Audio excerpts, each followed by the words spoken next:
আমার আজকের রেসিপি ডাল পকোড়া। শীতকালে যদি এরকম পকোড়া না হয় তাহলে কিন্তু মন মানে না। চা কফির সঙ্গে বলুন বা ডাল ভাতের সঙ্গে এই গরম গরম পকোড়া পাতে পড়লে আমার মনে হয় না ডাল ভাতের সঙ্গে আর কোনো সবজি লাগে। আর এটা কিন্তু আমি একদম ডিফারেন্ট টাইপেরই বানিয়েছি।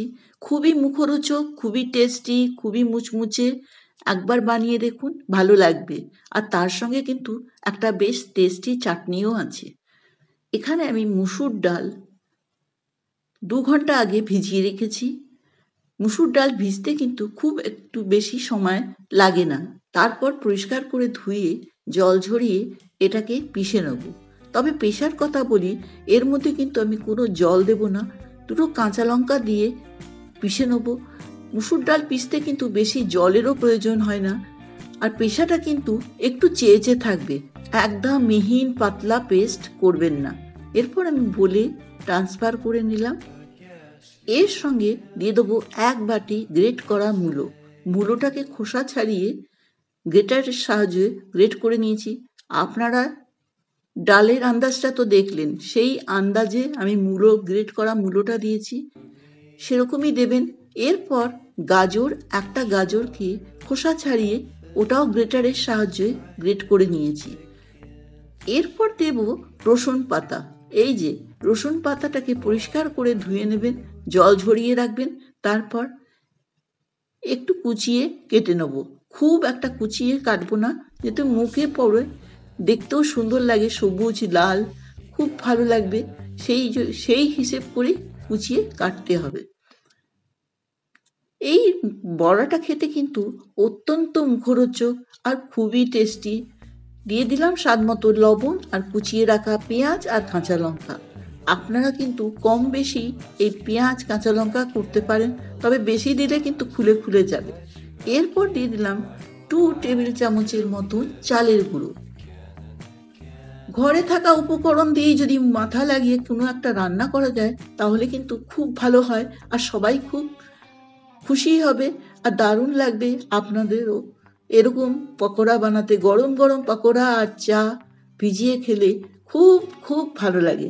আর সঙ্গে একটা মুখরোচক চাটনিও কিন্তু আমি সার্ভ করেছি। এই যে পুরো ফেটিয়ে নিয়েছি, হাতের সাহায্যে ভালো করে ফেটাতে হবে। এরপর দিয়ে দিলাম এর মধ্যে 1 চামচের মতন জোয়ান আর দেব ধনেপাতা কুচি। এখন শীতকালে সবজির কিন্তু নানা রকম পাওয়া যাচ্ছে। এই রকম সবজি দিয়ে এরকম পকোড়া খুবই চটপট হয়ে যায়। দিয়ে দিলাম 1 টেবিল চামচ বেসন। এরপর হাতের সাহায্যে ফেটাতে হবে। দেখুন আমি কিরকম সুন্দর করে ফেটিয়ে নিচ্ছি। এরপর আমি তেল বসিয়ে দিয়েছি, সর্ষের তেল। ভালো করে গরম করে নিতে হবে।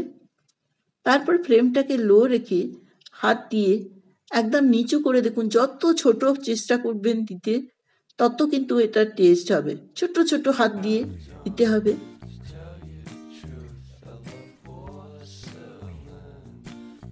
আর মুসুর ডালের পকোড়া আমার মনে হয় বেশি টেস্টি হয় অন্য ডালের থেকে। একবার বানিয়ে দেখুন, খুব ভালো লাগবে। এরপর ফ্লেমটাকে মিডিয়াম টু হাই রেখে আমি নেড়ে চেড়ে এটাকে লাল করে ভেজে তুলে নেব। ভীষণ টেস্টি, ভীষণ টেস্টি। আপনারা একবার বানিয়ে দেখবেন। আর আপনারা যদি এখন পর্যন্ত আমার চ্যানেলটিকে সাবস্ক্রাইব করেননি তাহলে বলবো প্লিজ সাবস্ক্রাইব করে বেলটাও অন করে দেবেন। আর আজকের রেসিপিটা যদি ভালো লাগলে সেটা তো প্রত্যেকবারের মতন একটাই কথা, অবশ্যই কমেন্ট করে জানাবেন। ভুল হলেও বলবেন, ভালো হলেও বলবেন, আর লাইক দিয়ে যাবেন যে যদি ভালো হয়ে থাকে। এই পাকোড়া খেতে কিন্তু দারুণ টেস্টি লাগে। আপনারা একবার বানাবেন, আর সর্ষের তেলেই বানাবেন। দেখছেন তো কি সুন্দর লাল রং এসছে। দেখুন আমি হাতের মধ্যে বেশি করে নিয়ে ছোট্ট ছোট্ট করে দিয়েছি। এরকমই নেড়ে চেড়ে এটাকে ভেজে নেব। খুব একটা তেলও লাগেনি এর মধ্যে, খুব অল্প তেলেই এটা হয়ে গেছিল। আমি যেটা অনুভব করেছি আপনাদের সঙ্গে শেয়ার করলাম। আর তার সঙ্গে কিন্তু 2টো লঙ্কাও আমি ভেজেছি, মাঝখান থেকে চিড়ে 2টো লঙ্কা আর এই ধনেপাতার চাটনি। দেখলেন তো এই মুচমুচে পাকোড়া। ধনেপাতার চাটনিতে আমি মূলো, কাঁচা লঙ্কা, রসুন আর একটু সর্ষের তেল আর একটু গোটা জিরে দিয়ে পিষে নিয়েছিলাম। ধনেপাতার চাটনিও হয়ে গেল। এই টেস্টি পকোড়া আর দেখার জন্য আপনাদের অনেক ধন্যবাদ। নমস্কার।